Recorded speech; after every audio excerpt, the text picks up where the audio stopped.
My sister sabotaged my wedding dress and announced a fake pregnancy at my son's birthday party, but what I uncovered next destroyed our family. I am 35 years old, the youngest of three sisters, and here is the tale of how, at my son's first birthday celebration, decades of family strife finally erupted. Let me explain the convoluted history that brought us to this point before delving into the recent events. My oldest sister, Lisa, 40F, and I had a tense relationship while we were growing up in suburban Pennsylvania, but she got along well with our middle sister, Rachel, 38F. Lisa has behaved more like my first bully than a sister since I can remember. She unintentionally shoved me into my cake in front of all my friends at my 5th birthday celebration, spoiling not just my special day but also my favorite dress. I can still clearly recall that moment.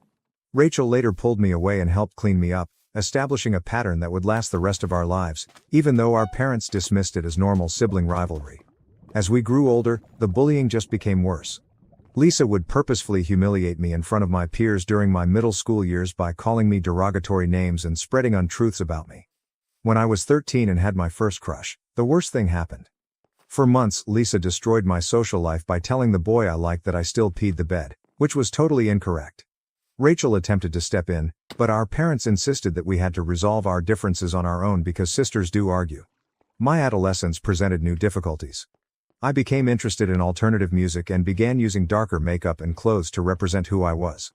Lisa would make fun of me by calling me Cruella and would bark every time I passed her at school, while Rachel assisted me in trying out various looks. There were also frightening times, such as when she would ambush me from behind close to stairwells, leaving me continually concerned for my safety. While Lisa was preoccupied with being the ideal daughter, joining cheerleading, and dating the quarterback, I found solace in technology and academics. By my senior year of high school, I had already found my passion for computer science and was working as a freelance web developer. This change in our paths appeared to exacerbate Lisa's hostility. I devoted all of my energy to establishing a profession in IT consulting after high school.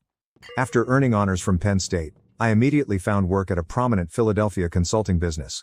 Lisa, who had opted for a more conventional route, getting married to her high school boyfriend Greg, 41 minutes, immediately after college, and settling into suburban life, seemed especially displeased by my success. My personal life suffered during my 20s while my profession took off. I was getting promoted, developing a reputation in my field, and flying across the nation for projects. Rachel, who was now a high school teacher, continued to be encouraging and would frequently defend my decisions at family get-togethers. Lisa, meantime, would scathingly criticize me for ignoring my family responsibilities and prioritizing my job. At the meal for my 25th birthday, the tension reached a breaking point. Just as I was blowing out my candles, Lisa announced she was expecting her first child. She quickly became the center of attention, and my celebration turned into an unplanned baby shower planning session. Only Rachel caught my stealthy departure from the table and trailed me to the bathroom. Rachel hugged me and said, "She's jealous because you're successful on your own terms," while I tried not to cry. Over the following few years, I kept in touch with Lisa very little and concentrated on developing my job. I was directing significant digital transformation projects at the age of 30 after being promoted to senior consultant. I first met James, 37 meters, at a tech conference in Boston. We bonded over our mutual appreciation of technology and vintage rock while he was presenting on cybersecurity. James actually cared about my profession and encouraged my goals, unlike other dates who had been put off by my career. James proposed over a Cape Cod weekend after a year of dating. I was so happy that I wanted to tell my whole family about it for the first time. Rachel was overjoyed and volunteered to assist with wedding preparations right away. Although my mother kept asking if I was certain I wanted to settle down at this stage of my career, my parents were thrilled. At first, Lisa's response was pleasantly favorable. In an effort to have the ideal wedding day, I spent months organizing it. I discovered my ideal dress, a sophisticated A-line gown with delicate vintage accents and elaborate beading, after saving money from my consulting job. Although the $800 price tag wasn't high by wedding dress standards, it symbolized years of perseverance and self-reliance. 3 months prior to the wedding, the dress incident occurred. The changes had been offered by my Aunt Mary, a skilled seamstress. Lisa claimed she wanted to check on the progress of the changes when she arrived at Aunt Mary's house one afternoon with her 2 huge dogs. Lisa knew her dogs would go into the sewing room, so she purposefully left the door open while Aunt Mary was preparing tea. The ensuing devastation was total. The beautiful lace was destroyed, the bodice was ripped apart, and beads were all over the place. After many unanswered calls, I finally made it to Aunt Mary's house, where I discovered her crying. At first, she tried to place the blame on herself as she described what had transpired, but something didn't match up.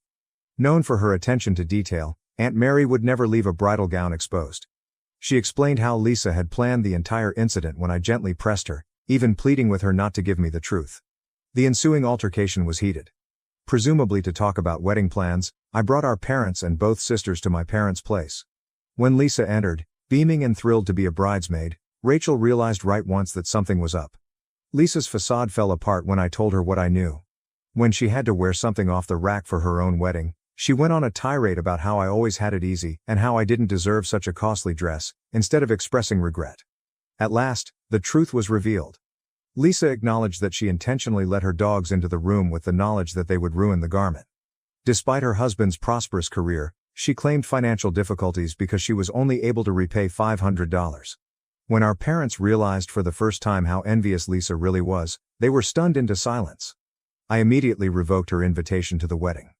My father, who felt bad about ignoring Lisa's actions for years, helped pay for a different outfit for the wedding.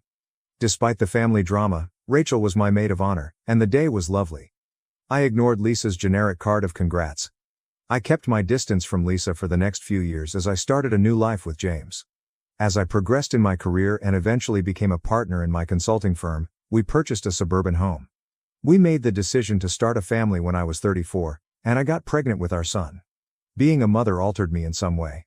Perhaps it was the hormones or the newfound perspective that comes with starting a family, but I found myself thinking about making amends with Lisa when my mother proposed it. "You're both mothers now," she'd add, "and family should stick together." Lisa contacted me once again after my son was born, and this time she seemed sincere in her regret. Lisa broke down in tears during our first meaningful chat in years, revealing that she had been working through her problems in treatment. She discussed her own fears, how my achievement had rekindled long-standing feelings of inadequacy, and how having a child had helped her recognize the destructive nature of her actions. She committed to becoming a better aunt and sister in the future. Lisa appeared to keep her word during the ensuing months. She would offer to babysit, send lovely gifts for the baby, and even support my decision to go back to work part-time against some critical family members. Despite her skepticism, Rachel agreed with my choice to give Lisa another chance. Although he never completely forgot the wedding dress event, James also started to get used to the new family dynamic. Everything seemed to be getting better. Lisa seemed to have a particular link with my son, truly acknowledged my triumphs, and attended family functions without causing trouble. I began to think that individuals could change and that my sister's jealousy problems had been resolved by maturity and therapy. This leads us to my son's first birthday celebration, which took place last week. With close relatives and friends, we had organized a modest but meaningful party. When Lisa showed up early to assist with the decorations, I recall being appreciative of our progress. Everything about the party was going great. My son was loving being the life of the party. Everyone was having a great time, and the decorations were stunning. The cake moment then arrived. Lisa abruptly approached the DJ we had hired for background music just as James and I were getting ready to assist our son with his first birthday cake. My stomach fell when she reached for the microphone, recalling my 25th birthday. Of course she wouldn't, not at her nephew's first birthday, not again. Update 1. A week has passed since the disastrous birthday party, and I must tell you what transpired. Lisa seized the microphone as we were going to do the cake ceremony, as I said in my initial post. She spoiled my son's special occasion by announcing to everyone that she was expecting her third kid. What followed, however, was much more startling. She approached me directly, gave me an envelope, and declared that she wanted me to plan her impending baby shower because I had received her support during my first year of motherhood. A comprehensive to-do list, complete with venue recommendations, theme ideas, and even a guest list with dietary requirements, was enclosed in the envelope. As I read through it, decades of repressed rage erupting, my hands were shaking. I ripped the list to shreds in front of everyone without giving it any thought. The room fell silent. Lisa's arrogant face changed to one of amazement, and then she began to cry. She started complaining about how hormonal I was acting and how I was ruining her special announcement. In a low voice, my father, who has at last begun to see through her deceit, urged her husband Greg to take her outside. As expected, my mother attempted to defend Lisa by arguing that she had every right to express her happiness at the celebration because she was my son's aunt. God bless her, Rachel took command of the issue. Declaring that this was neither the place nor the time for such pronouncements, she firmly escorted Lisa and Greg out. It was a messy aftermath. James was angry, not only at Lisa, but also at me. Although he could understand my frustration, he believed that rather than making a spectacle at our son's party, I ought to have dealt with it in private. He made a statement later that evening that truly resonated. We can't control Lisa's actions, but we can control how we react to them. Despite our efforts to save the celebration, the majority of our attendees left soon after the incident. Fortunately, my son was too small to comprehend what was going on, so he played contentedly with his new toys. However, as I gazed at the partially consumed cake and discarded party decorations, I couldn't help but believe that Lisa had once again managed to sabotage an important event in my life. Throughout the week, the fallout has persisted. On social media, Lisa has been sharing passive-aggressive posts about poisonous family members and how some people never care about other people's pleasure. She also involves our extended family. On multiple occasions, aunts and cousins have called to apologize for my outburst. After reading Lisa's posts on social media, Rachel unfriended her, demonstrating her unwavering support for me. My mother keeps saying that I should be the mature one and apologize before Lisa's pregnancy hormones cause her too much stress, but my father called yesterday to say he understood why I behaved the way I did. Since our first quarrel, James and I have hardly discussed the incident. He's not incorrect. After years of Lisa controlling every important event in my life, I think I could have handled it better, but something inside of me just lost it. This time, I'm thinking of permanently severing my relationship with Lisa. I'm sick of giving her opportunities to harm me, and it's obvious that therapy hasn't improved her as much as she promised. Right now, my top priority is shielding my son from her harmful conduct when he gets older. Is it improper of me to want to avoid contact? Was it better for me to confront her after the party? I feel that my response was warranted, but I'm still feeling bad about spoiling my son's celebration. Report 2. Everything has drastically changed in the 2 weeks since my last report. What began as family turmoil has grown into something far more significant, revealing years of deceit and manipulation by Lisa. Rachel approached me with some intriguing information following the event at the birthday party. The worst part wasn't that Lisa had apparently been lying to our extended family about me for years. As our father's financial controller, Lisa had been embezzling money from our family business, which Rachel had found out about. I have certification as an IT consultant with a focus on financial systems. I used my knowledge to stealthily start looking through the company's documents. I discovered something startling. For years, Lisa had been falsifying the books, taking tiny sums of money that built up to more than $200,000. This clarified how, even after claiming financial difficulties and only partially repaying me for my wedding gown, she was able to maintain her opulent lifestyle. Last week, I brought the evidence to my father's office. Despite his devastation, he acted right away. He convened an urgent family gathering that included our extended family members who had stock in the company. Lisa showed up looking smug as usual, likely anticipating another chance to play the victim over the events at the birthday celebration. Rather, my father projected the financial documents I had found to begin the discussion. As he meticulously went through each bogus transaction, Lisa's face lost its color. I came forward with my expert analysis demonstrating blatant patterns of intentional manipulation when she attempted to attribute it to accounting faults. I wasn't finished though.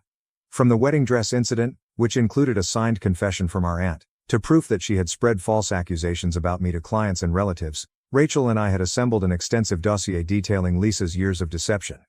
We even have security camera footage of her rehearsing her pregnancy announcement at my son's birthday party. Greg, Lisa's husband, made the most damaging disclosure. He confessed that Lisa had been lying about her pregnancies to fit in with other people's significant occasions after being driven to his breaking point by the proof of financial fraud. When she announced it at my son's party, she wasn't even pregnant. To get more sympathy, she had intended to stage a miscarriage later. Our father made 2 significant statements as the gathering came to a close. First, Lisa would face financial fraud charges from the corporation. Second, rather than appointing Lisa, the assumed heir to the family firm, as CEO, he had chosen to appoint me, with my technical expertise and demonstrated honesty, as his successor. Lisa's well-planned world fell apart. After realizing her true character, our extended family severed their relationship with her. The following day, Greg filed for separation. As security walked Lisa out of the office, not even our mother, her long-standing supporter, spoke. The fallout has been rapid. Lisa has been placed on leave while a thorough inquiry is conducted. To recoup the stolen money, our family's attorney is drafting both criminal and civil lawsuits. The shareholders, who understood that my technical experience may aid in modernizing the business, unanimously endorsed my appointment as future CEO. Lisa had always wanted the role of head of our family's charity foundation, and Rachel has been given it. Together, we're trying to mend the harm she did to our family's business and relationships. For my part, I experience an odd mixture of loss and vindication. I'm glad the truth is out at last, even if I never wanted things to end this way. James is pleased with my professional handling of the situation, and my father has expressed regret for years of supporting Lisa's actions. Justice can occasionally appear in unexpected ways. I did more than simply stand up for myself. I also revealed the truth and safeguarded our family's heritage. Now that Lisa's manipulation is finally finished, our family can start to move on. Report 3. A month has passed since my last report, and I must disclose that Lisa's condition has taken even more drastic turns. First, the court case has formally started. The forensic accounting team at our organization found that Lisa's embezzlement was much more extensive than we first believed. For almost 10 years, she had been setting up fictitious vendor accounts and using them to transfer business funds. Over $500,000 is now thought to have been stolen, which is more than twice as much as what we first discovered. Given that a portion of the pilfered monies came from the philanthropic coffers of our family foundation, the district attorney's office has shown a keen interest in the matter. Lisa's carefully constructed reputation as a philanthropic socialite has been utterly destroyed by the revelation that she had been embezzling money from initiatives designed to aid impoverished youngsters. Even more startling evidence has come to light during Greg's divorce procedures. He learned that Lisa had covertly kept several private bank accounts in which she kept the stolen funds. After our father retired and turned over the business, she had been preparing to leave him and run off with the money. The irony is that, prior to our father making his succession plans public, she made a lavish pregnancy announcement at my son's birthday celebration, in order to ensure her status as the preferred kid. Our social circle has been severely impacted. It seems that Lisa had been using the information she had accumulated over the years to blackmail a number of family friends. These friends shared their stories once the truth about her misdeeds was revealed. In order to preserve her social standing and obtain inside knowledge about our family business, she had established a whole network of manipulation by leveraging people's secrets. Last week, at a family meal that Lisa clearly did not attend, my mother, who had always stood up for Lisa, finally spoke out. She sobbed and acknowledged that she had allowed Lisa's actions because she was afraid. It seems that Lisa had threatened to reveal some of Mom's previous transgressions if she didn't always support her. My mother has sought therapy as a result of this discovery in order to cope with years of emotional abuse and manipulation. In terms of business, I've started collaborating closely with our father to update the financial processes of the organization. We're putting in place digital tracking technologies and new security procedures that would have stopped Lisa's embezzlement plan. After finding a number of other anomalies that Lisa had concealed, Rachel has assumed the lead in reorganizing the family foundation. Our wide family network was the most fulfilling growth. Lisa had always boasted that she was a member of numerous prominent social groups and charitable boards. She has been fired from every job since word of her crime spread. Her meticulously maintained social media presence, which was filled with social gatherings and charity galas, has simply vanished. Her old best friend paid us an unexpected visit this weekend and gave us a USB disk that included years' worth of text messages and emails. Since we were teenagers, Lisa had been methodically ruining my reputation in our social circle. She had made up stories about me stealing from family members, circulated rumors about me having drug problems, and even attempted to undermine a number of my consulting engagements by lying to prospective clients. Our lawyer has added defamation charges to the mounting pile of legal complaints against her since the evidence was so strong. There are now claims for both monetary and reputational damages in the civil complaint. We held a family gathering yesterday to talk about the direction of our family business. All of the staff responded well when Father formally stated that I would be taking over as CEO in the future. Over the years, other employees shared their own accounts of Lisa's manipulation and bullying. With an emphasis on openness and moral business conduct, we are currently undertaking a comprehensive corporate reorganization. Lisa herself has been forced to move live with a distant cousin in a different state and is facing major criminal charges. After Greg's attorney provided proof that she had fabricated multiple prior pregnancies for manipulative objectives, her attempts to play the victim have completely fallen flat. According to a message sent to Rachel yesterday by the cousin she is staying with, Lisa is still attempting to plot her way out of the predicament because she cannot accept that her web of lies has finally come to an end. Seeing our family together without Lisa's destructive influence has been the most consoling aspect of the entire ordeal. Working together to mend our familial ties and our professional endeavors, Rachel and I have become even closer. In therapy, my mother is improving as she finally realizes the extent of the harm her enabling conduct caused. James has been a huge assistance during this process, assisting me in striking a balance between my family life and my new company obligations. Instead of manipulation and drama, our son is flourishing because he is surrounded by genuine love and support. Using some of the money seized from Lisa's theft, we have chosen to create a college fund for him, transforming her selfishness into something constructive for the coming generation. In retrospect, I see that the actual tipping point wasn't Lisa's statement at my son's birthday celebration. It was only the last thread that caused her whole phony life to fall apart. Justice can occasionally be served in unexpected ways, and the truth, no matter how long it has been suppressed, will finally surface. The tale of our family is about escaping destructive tendencies and creating something greater from the ashes of dishonesty, not merely about justice or retribution. I feel totally free from Lisa's shadow for the first time in my life, and her demise has become our family's rebirth. Update 4. My last update was 4 months ago. This family saga's last chapter is now complete, and justice has been done in unexpected ways. Last Monday, Lisa received an 8-year prison term for financial malfeasance, fraud, and embezzlement. After discovering that she had embezzled from charitable foundations for children, the judge became especially stern. Evidence of her identical methods at prior jobs surfaced during the trial, revealing a distinct pattern of strategic activity. She has been sentenced to pay fines in addition to full reparation. Greg made sure that everyone was aware of Lisa's habit of fabricating pregnancies in order to manipulate her, and his divorce is official. Without the poisonous influence of their mother, his adolescent children now regularly spend time with us and form wholesome bonds with their aunts. Our mother has undergone the most notable transformation. She has changed as a result of months of therapy. She apologized heartily for allowing Lisa's behavior for so long during a recent family get-together.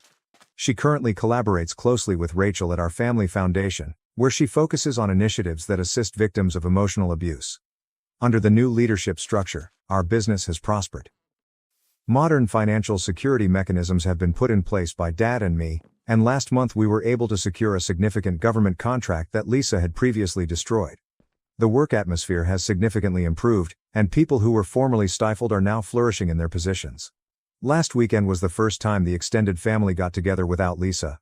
There was a noticeable difference: sincere discussions, a sense of calm that had been lacking for decades, and no underlying strain. Stories of Lisa's previous manipulations were told by a number of family members, which resulted in mutual understanding and healing. Finding Lisa's old diary in her old office was an especially confirming discovery.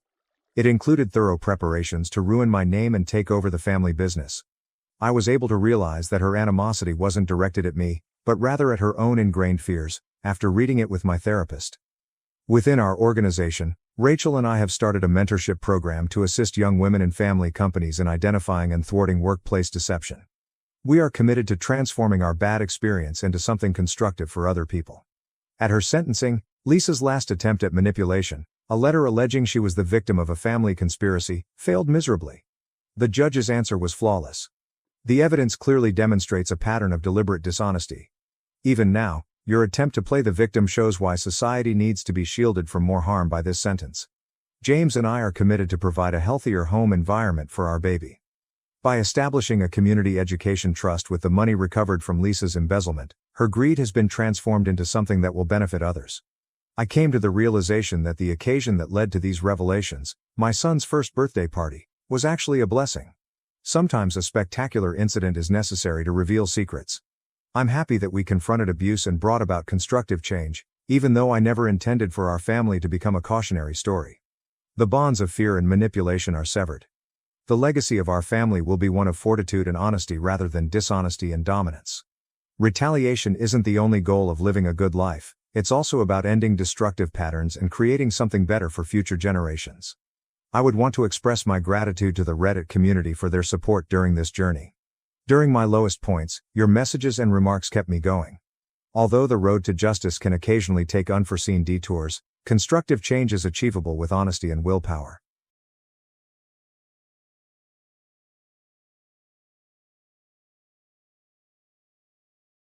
I'm 30F, wed to Brian, 32M, a really great man. At least until lately, our 7 years together have been peaceful. We have been married for 5 and life has been lovely.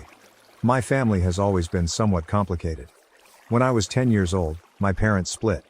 My mother fled, and since then we have not spoken at all. When I was 15, my dad, 55M, drew Diane, 50F. She entered the family with her 28F daughter Melissa. Mostly since Melissa was constantly envious of me, we were never close. She simply made matters worse as she disliked my wonderful relationship with my dad, who has always preferred me. Melissa has always shown a little entitlement and spoiling. Diane cuddles her. She has always sided with Melissa no matter how often there has been dispute or argument. Although my dad attempts to remain impartial, it is clear he is closer to me and has caused many issues over the years. Melissa appears to be carrying this chip on her shoulder on the way our dad treats us differently. To complicate matters, Diane and my dad's son Peter, 14M, is my half-brother. Though the family relationships are equally complex, he is a wonderful child. Though Melissa is an adult now and should be able to manage things better, her dad loves him too and Melissa always feels like she is being pushed to the side. Still, I am a successful business owner, which has simply accentuated the distance separating Melissa from me. She has always been jealous of my connection with my dad and my job. She is a low-level marketing assistant who regularly laments how unfair life is, how she does not have the same chances, etc. I have tried to be encouraging, but it is difficult when she is constantly negative and seeks means to drag me down. She recently began dating James, 35M, a decent-looking man, but now I'm doubting everything. Even from our early years, Melissa and I never truly got along.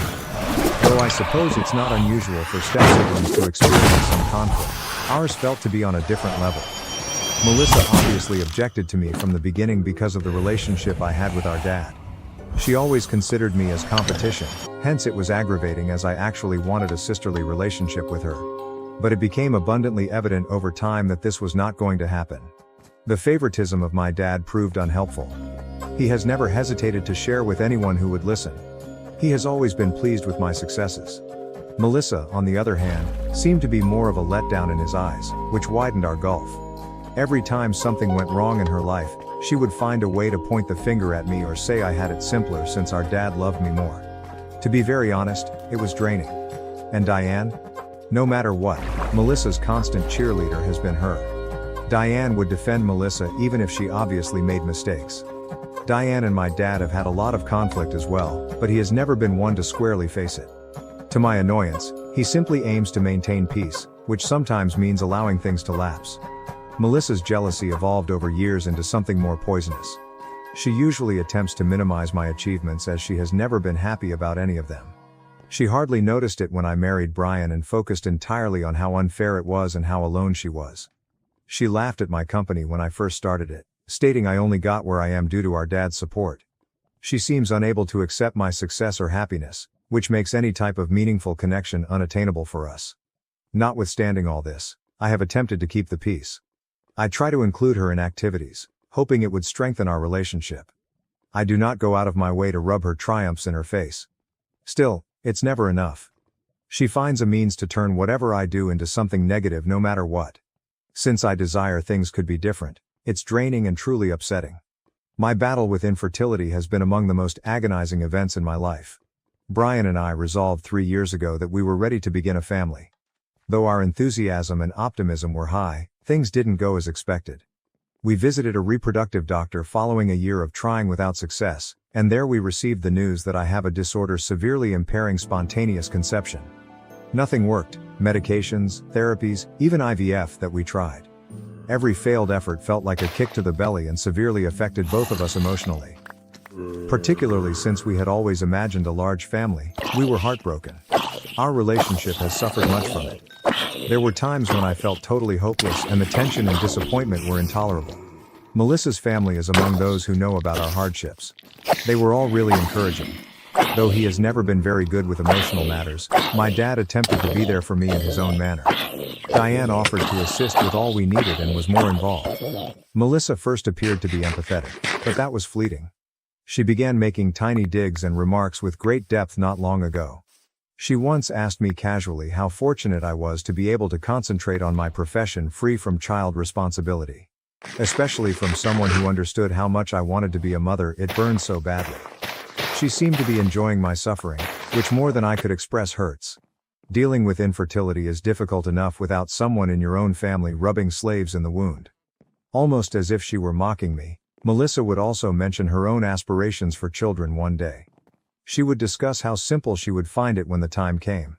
How she would have no trouble getting pregnant, and how she was in no hurry as she had all the time in the world. Knowing what I was going through, I couldn't understand why she would say such things. Which were terrible. To be honest, Melissa has always been rather the drama queen. She is single, a low-level marketing assistant, and she regularly grumbles about how her life has not turned out the way she intended. She has always been the kind of person that seeks attention, even if it means blatantly falsifying stories or exaggerating to get it. I can't count the times she has pretended to be unwell. Only the next day when something exciting comes up she suddenly recovers. She recently began seeing James, 35M, and initially I thought it would be great for her. Exactly what Melissa needs: kind, successful, grounded. He seemed to be a decent man. But as their relationship developed, I began to see some warning signals. Melissa has been pushing James to relocate more quickly than he is comfortable with. First of all, given her past of wanting things for the wrong reasons, her discussion of marriage and children after just a few months of dating seems a tad hurried. Melissa has always had a great need to stay up with me, more like to surpass me. She seems to be unhappy only until she feels as though she is one-upping me in some form.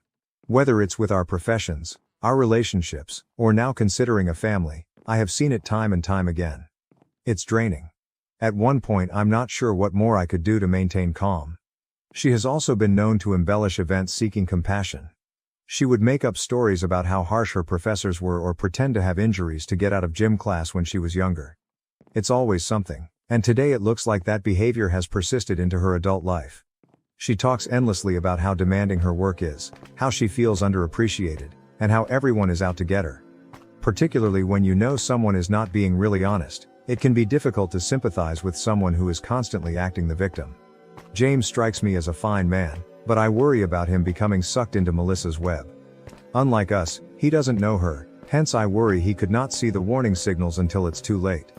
Still, I'm not very inclined to meddle at the same time. I simply hope things don't spiral out of hand for Melissa's sake as much as for his.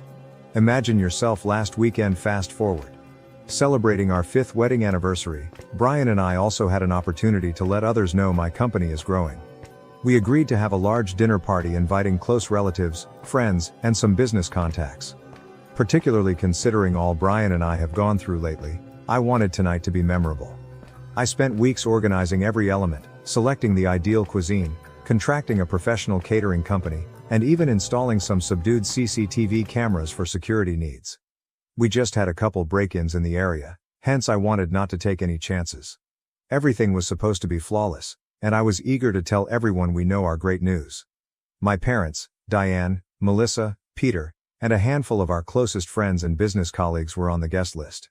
Given our past, I was a little dubious about inviting Melissa, but I decided it was the proper thing to do. Moreover, I considered perhaps this would be a chance for us to at last get along, even for one evening. The day the party was scheduled arrived, and I wanted things to go without a hitch so everyone might enjoy themselves.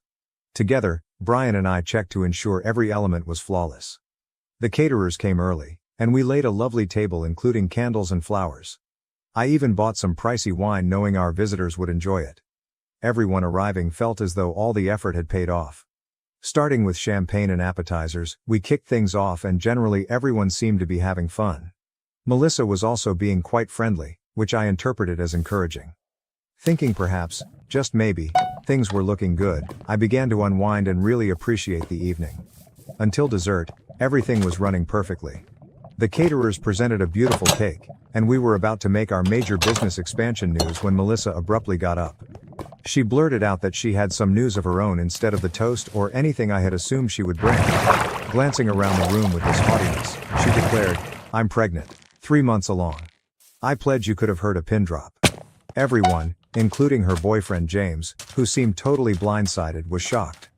He glanced at her as though he cannot believe what he was hearing. The range of feelings I experienced at that moment, shock, hurt, anger, all of which struck me simultaneously, is difficult for me to even start to explain. Though I have always wanted to make that kind of announcement myself, given all Brian and I have gone through with infertility, I realized that time might never happen. And here was Melissa, grabbing our evening to deliver her bombshell, knowing of my difficulties.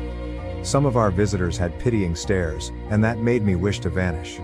Still, I kept my cool rather than setting out a scene. Though I was dying within, I smiled broadly and complimented her.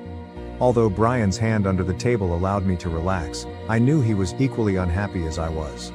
Originally scheduled this evening to honor our successes, today it became a celebration of Melissa's pregnancy. I said my congrats, then excused myself and vanished to the bathroom to cool off. I needed 1 minute to collect my ideas and stop the tears from flowing. She stole it entirely from us. It was meant to be our night.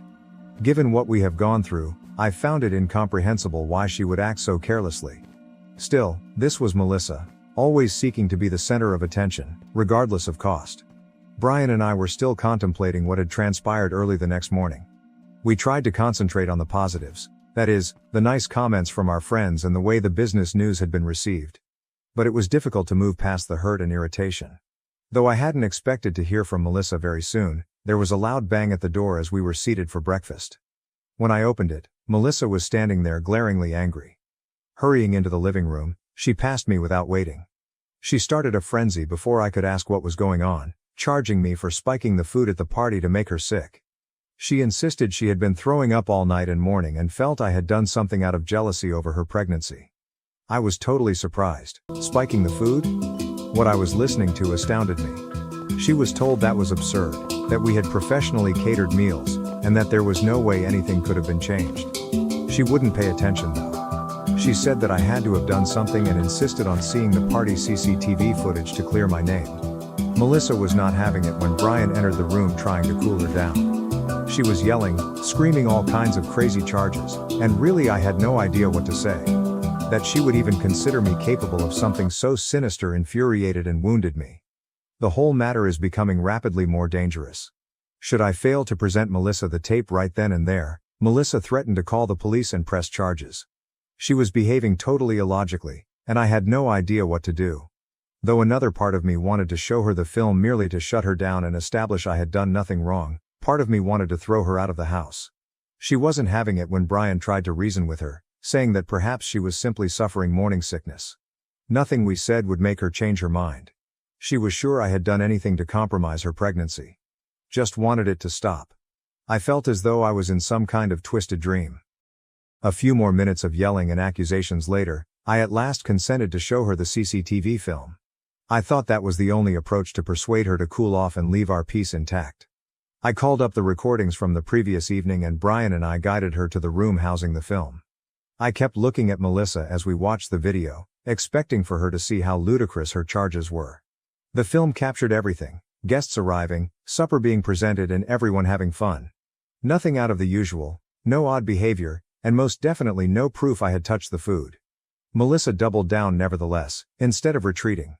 She began dissecting every minute detail in the video, alleging that certain attendees appeared uneasy or that perhaps the caterers had done at my request was wrong. She was clearly not going to let this go, she was grabbing at straws. She then turned to me out of nowhere and declared, if I didn't confess to what I'd done, she would take this to the next level. She was discussing urgent charges, visiting law enforcement and even suing me for what she claimed to have been an attempt to damage her unborn child. Never had I seen her like this before. So enraged, so resolved to have me the villain in her narrative. When Brian tried to step in once more, implying that Melissa might be simply overwhelmed with all that was happening in her life, she was not having it. She was dead focused on having me pay for something I had not even done. I didn't understand why she seemed to be on a mission to ruin me. I became stuck. She would assume I was hiding something if I hadn't shown her the footage, but even with it, she wasn't happy. I had no idea what else I could do to prove my innocence, and the idea of her dragging this out in front of courts or the police horrified me. I simply wanted the whole thing to stop. I was totally lost. I'm thus left wondering, Reddit, how I should address this. Should I keep trying to reason with Melissa, or should I enable her to forward with her threats and handle the consequences? All of this baffles and hurts me greatly. I have no idea what to do. Update 1. Hey Reddit, thanks for the guidance and encouragement. Things have turned wild, and I have to tell what happened next. I chose to attentively check the CCTV footage following Melissa's tantrum to be sure I had not missed anything. Though I expected nothing, I was driven to clear my name and put this entire disaster behind me. Something struck my eye as I was viewing the footage. James, Melissa's boyfriend, stood close to the drink table during the party. It was delicate, but when Melissa turned away, I saw him slide something into her drink. What the fuck was happening? Several times I watched the video to be sure I wasn't seeing things, but it was obvious. James had clearly placed something in her drink. I started to shock. What had he done? Explain why. Though I knew I had to face him about it, I also realized this would cause even more upheaval. I requested James to visit when I phoned him. Though he sounded tense, he agreed. I wasted no time when he got here. Showing him the video, I insisted on an explanation. At first he tried to deny it. But when he realized there was no going around it, he finally admitted. James owned up to having tainted Melissa's drink with Plan B. She had been pressuring him to have a baby, he said, and he wasn't ready for that kind of dedication. Melissa reportedly had been lying to him about using birth control, and he freaked out upon learning of it. In a flash of fear, he dropped the pill into her drink, trying to stop the pregnancy without facing her squarely. I said nothing at all. Her boyfriend drugged her to stop her from becoming pregnant. For actual? James confessed, and I had no idea what to do going forward. Furious, outraged, and even a little afraid of what this would imply for all the people involved. Though I knew it would destroy Melissa, I realized I couldn't keep this to myself. She deserved the truth. I urged Melissa to come over when I phoned her. She was still furious when she got there, most likely anticipating another argument about the meal. But her face went white when I told her what James had done. She first just stared shocked at me without saying anything. She first tried to dispute it, claiming I must have somehow edited the recording, when I showed her the video. But the data was clearly there, and finally she had to confront reality. She moved from denial to rage when it sank her at last. She began yelling at James, calling him every name found in a book. She was tossing stuff and blaming him for destroying her life, so it was a full-fledged tantrum. Then in the middle of her tirade, she blurted out something even more startling. She acknowledged her lying about her pregnancy. Fearful James was about to leave, she claimed she made up the pregnancy to try to trap him back into her house. She reasoned that he would have to commit totally if he thought she was expecting his child. I stood absolutely stunned. Here I was believing she was really pregnant and that she had told me at my party out of some sick craving for attention, but it was all a lie, a hopeless, pitiful attempt to control James. And now her lie had exploded in front of her in the worst conceivable manner. Then Melissa turned on me and started accusing me of destroying everything. She said she could have maintained the lie and things would have been better if I hadn't shown her the video. It still astounded me. Even after all she had done, she was still working to twist events to make me the bad guy. My dad and Diane arrived in the thick of this turmoil as if things couldn't get bad. Melissa apparently had called them on her way over, screaming about how I was out to get her, so they came over to cool things up. Still, they strolled in exactly as Melissa was heading off on James. Things were anarchy. Diane launched Melissa's defense right away, asking what I had done to irritate her daughter. Diane would not hear me trying to explain everything. James spiking the drink. Melissa lying about the pregnancy. Saying I had always been jealous and was only searching for a means to destroy Melissa's life. She accused me of setting her up. My dad, on the other hand, first said nothing. After seeing the tape and listening to James, he turned to Melissa with an expression I had never seen before. Not even does disappointment start to cover it. She had done, lying about something as significant as a pregnancy, controlling everyone around her, and then turning on me for revealing the truth, something he couldn't believe. My dad backed me in a dispute with Melissa for the first time. He advised her to accept accountability for her behavior as what she did was unacceptable. Of course, Melissa did not respond particularly well. She began to cry, claiming that she is always the one blamed while I am treated like the golden kid and that no one else ever supports her. Diane took great offense at my dad for not standing up for Melissa. She charged him with deserting their family and enabling me to turn him against them. With Melissa screaming in the background, the whole event descended into a protracted quarrel between my dad and Diane. It was a horrible catastrophe. All I wanted was everyone to go. They finally did. Melissa was still sobbing and Diane glared at me like I was the devil when my dad advised Melissa and Diane to head home and cool off. I was utterly exhausted. All I wanted was a decent anniversary party and business news, and suddenly this catastrophe had my family in disarray. Right now I'm at a complete loss, hence I could really appreciate some guidance on how to handle this. Update 2. Good Reddit, I'm back offering more updates. Since that turbulent day, things have become convoluted, and I am still trying to make sense of it all. Word got around among our relatives and friends once the dust settled from the major disclosure on James spiking Melissa's drink. Though you know how these things go, people talk, I did not want it. Concerned about the situation, business associates and a few close friends contacted me. While some were encouraging, others seemed concerned about how this mistake may damage my company's standing. Given something as serious as accusations of spiking cocktails and lying about a pregnancy, I suppose that makes sense. No one wants to be connected with scandal. Though within I was slightly panicking, I told them everything was under control. Having this drama leak into my work life is the last thing I need. Regarding Melissa, her standing has suffered greatly. Those who attended the party, especially those who personally heard her announcement, are now challenging all she says. She has been avoiding social media, which is unusual for her. Some of her shared acquaintances have also distanced themselves. She enjoys the attention normally, but right now it seems as though she is hiding. Regarding family dynamics, things have become even more convoluted. James split from Melissa soon after everything became clear. Unable to handle the aftermath, he was naturally enraged over being controlled. Naturally, Melissa blames me for the breakup. She says they would still be together if I hadn't showed her the film. Classic Melissa, dodging accountability instead of assigning guilt. About the whole thing, my dad is truly conflicted. Though Melissa's behavior calls for a soft spot for him usually, this time he seems to be questioning it. I never would have imagined him saying that, but he has been discussing severing relations with her. It has severely damaged his relationship with Diane, who is still protecting Melissa. Things between them are, at least, tense, and I worry it may cause further major problems in their marriage. Given all that has transpired, I have been giving legal action against James Great Thought. Though it was under Plan B, what he did, spiking Melissa's drink, was utterly out of line. Speaking with a lawyer, they advised me that things may get complicated even though they stated I have a case should I wish to file charges.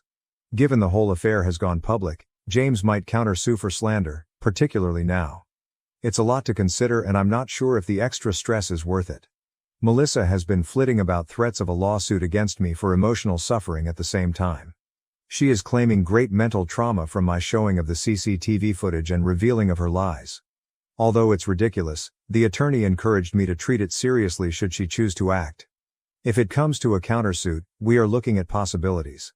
But to be honest, the thought of attending court over this makes me ill. I simply want this dream to fade. To aggravate things, Diane is entirely on Melissa's side. Just ridiculous is her insistence on my dad acting legally against me. Though it's driving a gulf between him and Diane, my dad is happily not entertained by that thought. More frequently staying at our house, he is trying to avoid the stress at home. Though I hate to see him trapped in the middle, I have no idea how to correct it. I am currently attempting to concentrate on safeguarding my company and myself. Just in case things get more intense, I have added more security devices at home and at the office. I have also begun recording everything, every contact, every threat. So I have evidence should this go before court. Although it seems overkill, I would much prefer to be safe than regret. Edit 1. To try to save what remains of our family, my dad advised family therapy. He is eager to mend things with Diane and, I believe, still harboring hope that we may somehow mend our connection with Melissa. Though I realized how much the concept meant to him, I wasn't excited about it. I consented nevertheless. Diane grudgingly consented as well, although Melissa first flatly objected. She finally agreed to one session, simply to hear everyone out, after some persuasion though. The session turned out clearly as a fiasco. The therapist tried to mediate, but Melissa was antagonistic from the time we arrived. She spent much of the time portraying the victim, blaming me for destroying her life and asserting that I had always been envious of her. She maintained that James and her would be happy and planning their future together if I hadn't intervened. It was all about how I had exposed her and about how unfair it was that she was the one suffering as a result. Diane was not improved either. She blamed me for boiling the pot and generating all this turmoil, shielding Melissa at every turn. She even had the gall to advise me to have handled things privately and kept silent about the CCTV evidence to spare Melissa from humiliation. What I was hearing astounded me. I was supposed to simply let Melissa carry on with her lies and manipulation to keep the peace. Although my dad attempted to be impartial, he once lost his cool. Melissa was advised by him to own her behavior and cease attributing her troubles to others. Diane interpreted that as a betrayal, and the two of them descended into a shouting war. The therapist sought control, but it was too late. Melissa bolted, screaming that she was done with all of us, and Diane trailed her out. My dad was seated there looking disappointed at the end of the session. He said he didn't know what else to do and that perhaps it was time to realize things wouldn't get better. He apologized to me. Seeing him so distraught broke my heart and made me understand that this could be beyond save. For Melissa, Things have only gotten worse following the catastrophic therapy session. She lost her job, according to what I heard via common friends. She seems to have had unpredictable behavior, missing work or arriving late. At last her manager had enough and let her leave. Though I'm not surprised, it is nevertheless depressing to see her descend this way. She has also been disseminating online rumors about me. She has been tweeting accusing me of ruining her life and turning our family against her. She even made ludicrous hints suggesting I edited the footage to make James seem bad. Although most people who know the whole truth are not purchasing it, some seem to be devouring it. It hurts, and it makes me wonder whether I should have kept things private, even though I know that would have only served to hasten the unavoidable. My dad is bordering on insane with concern. Melissa has not responded when he tried getting in touch. Naturally upset with him for not supporting Melissa more, Diane blames him for driving her away. Their marriage might not survive this. Things between them are precariously hanging. Diane's hard set against my dad's even talking about stopping Melissa's financial support, expecting it will drive her to get her life together. I am at the very end of it. Though it's not that easy, I have thought about totally severing relations to Melissa. She is still family, and despite all, I find myself thinking about her always. I cannot, however, continue to let her pull everyone else down. I have begun researching legal choices to guard against the falsehoods she is disseminating online. Though my attorney is counseled to write a cease and desist letter, I am unsure. Though I can't allow her to keep lying about me, I also don't want to let things get much more escalated. Update 3. 6 months later. Hey Reddit. After everything fell apart 6 months ago, I at last have some excellent news to report. Following all the tension, turmoil, and emotional roller coasters, something wonderful happened. I discovered I'm pregnant. And it occurred organically, against all chances, not through IVF or any other procedure. Though Brian and I are over the moon, given everything that has transpired with Melissa, we have been careful about who we inform. We agreed to keep it under wraps until I reached into my second trimester. We at last had something to celebrate after years of heartache and disappointment, but concurrently we harbored an underlying anxiety about Melissa's reaction should she find out. Since the whole episode with James, she has been out of control. The last thing we wanted was for her to find a means of ruining this for us too. We have kept the pregnancy under wraps, only informing a small number of close friends and intimate relatives. When we told Dad, he was overjoyed and has been quite helpful. Diane, on the other hand, responded somewhat inconsistently. She seemed a little aloof as well as pleased for us. She still finds it difficult to deal with everything that transpired with Melissa, so it is influencing her attitude to my news. Though there is conflict, Brian and I are emphasizing the good. We have begun organizing the nursery and creating baby arrival plans. At last, being in this place after all we have gone through relieves us. Though I'm trying to be hopeful, I can't say the anxiety of anything going wrong has totally vanished. We knew it would be difficult as we neared the time to tell the rest of the family about the pregnancy. We made a conscious choice not to invite Melissa, even though we wanted to arrange a small private party with just our closest family members, my dad, Diane, Peter, and some friends. We felt leaving her out of it was safer and less taxing after all that had transpired. The day of the conference arrived and I felt both anxious and thrilled.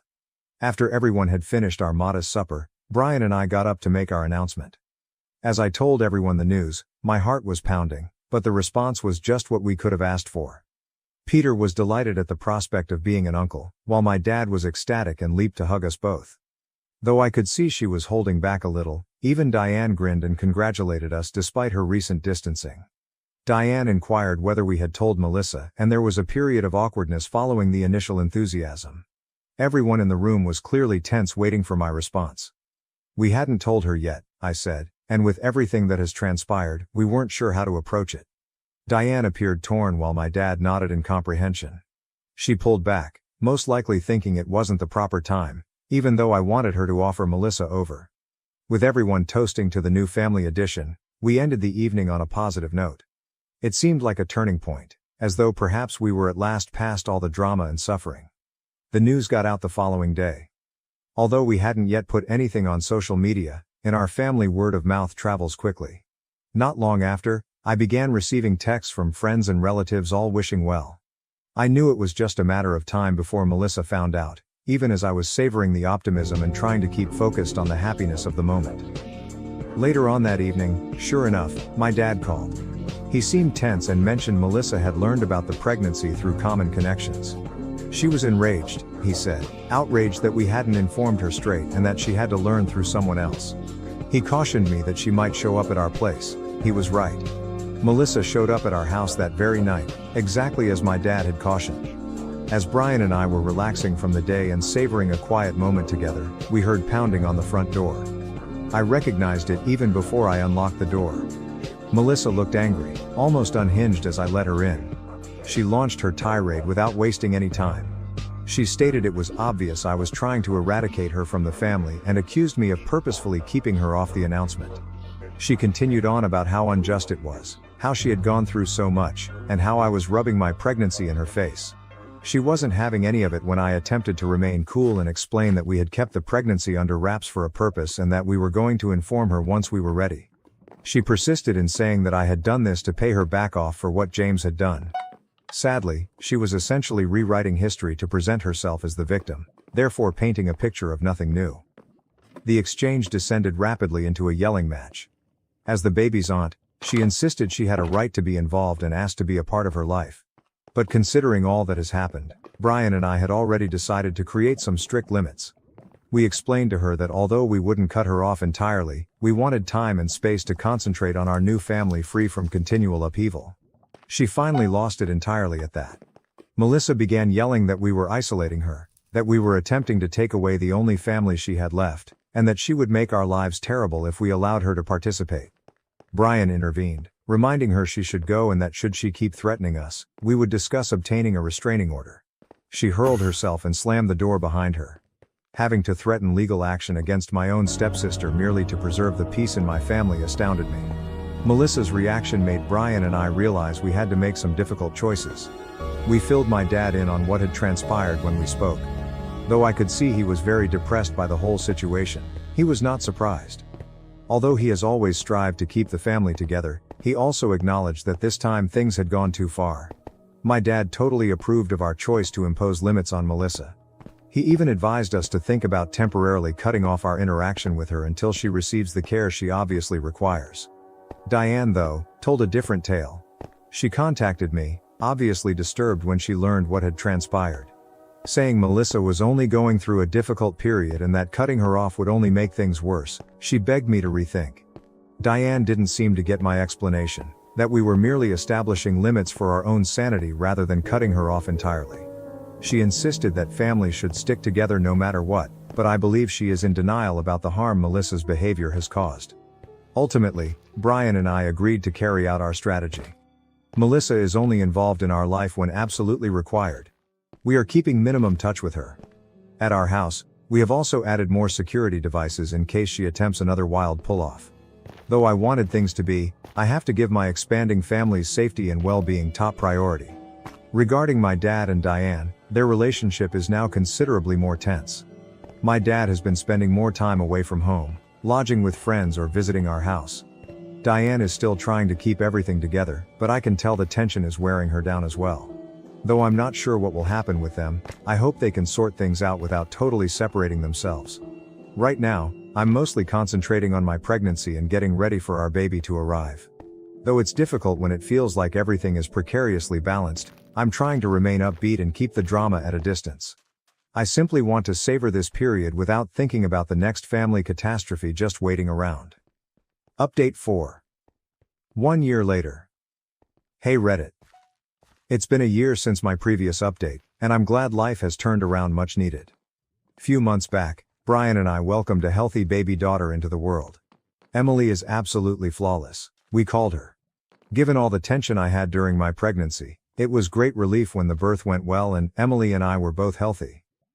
Brian has been a really outstanding parent. He is hands-on with everything from late-night feeds to diaper changes and utterly smitten with Emily. It has deepened our relationship even more, and I would most want to have him at my side. About the rest of the family, things have been challenging but under control. With the continuous drama involving Melissa and Diane, my dad has been a loving grandpa visiting our house practically daily to see Emily. Diane has been trying to be more involved, to her credit. She's been trying to be a good grandma, and I'm trying to meet her halfway to help to keep the peace even if there is still some friction between us. Turning to Melissa's issue. Following the conflict a year ago, we stayed away as scheduled. Melissa first found it difficult. She kept snapping out on social media and made a few more attempts to get up unannounced. But some months ago something changed. Unbelievably, Diane persuaded Melissa to begin treatment. Though I had low expectations from it, Melissa seems to be at last making some development. My dad claims Melissa has been routinely attending treatment and has even begun to admit some of her prior actions. She contacted me a few weeks ago to really apologize rather than to assign blame or accusations. Though it was a brief note, it seemed honest. She said she was working on herself and realized she had been acting out of envy and hurt. She stated she hoped we might have a relationship eventually, even if it would take time, not asking for forgiveness. Though I was careful to reply, finally I responded briefly thanking her for getting in touch. I told her I'm willing to restore our connection, but it would have to be slow and under my terms. She has thus so far shown respect, more than I would have expected. Melissa seems to be doing well generally and also started a new career. She's not returning to her former self, but she is displaying maturity that I really never would have expected. Though still on guard, I am gently hopeful. Though I'm not ready to let her back into my life completely and trust won't be established overnight, I'm hoping this could be the beginning of something wonderful. I suppose that is it. I appreciate all of your support and counsel throughout the past year. Though it's been an unusual road, I'm glad to have somewhere to share it all. If something noteworthy occurs, I will keep you informed. But for now I'm simply looking forward to savoring life with my small family and seeing where the future leads us.